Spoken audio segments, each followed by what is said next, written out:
Hi, in this tutorial we will view how to use Anti-Passback configuration on a NetAXS 123 panel.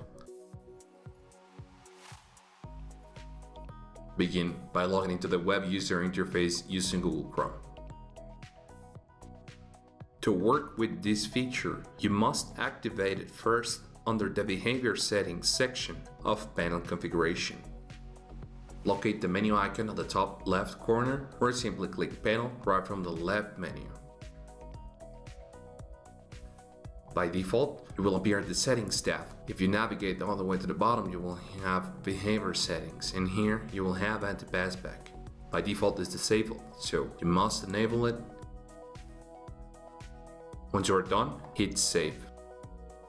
You will see a successfully saved message appearing on the top right corner of the screen. When this feature is enabled, a valid card is required to enter and to exit. The card holder must use the card in the proper in and out sequence. That is, a card being presented at the in reader that then must be swiped at an out reader, or vice versa. To enable this feature on a reader, you will have to go to the reader configuration. Locate the menu icon at the top left corner and then hit Configuration. In here, open Configure Your Spaces and then expand the configuration where the readers are. You will see that you will have Anti-Passback in here now.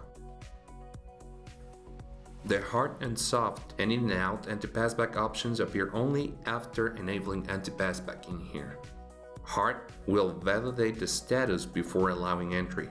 A second swipe of the card at the same type of reader causes a hard Anti-Passback violation and the user is denied the entry. Soft will validate the status before allowing the entry, and a second swipe of a card at the same type of the reader will cause a soft Anti-Passback violation, but the user is going to be allowed. The Out option applies to readers located inside the Anti-Passback controlled area. Card holders use these readers when attempting to exit the Anti-Passback controlled area. The In applies to readers located outside the Anti-Passback controlled area. Card holder use these readers when attempting to enter the Anti-Passback controlled area. Once you are done with the settings, hit Save at the bottom right corner. You will see how a successfully saved message will appear on the top right corner. And you will have to follow the same steps for the other reader.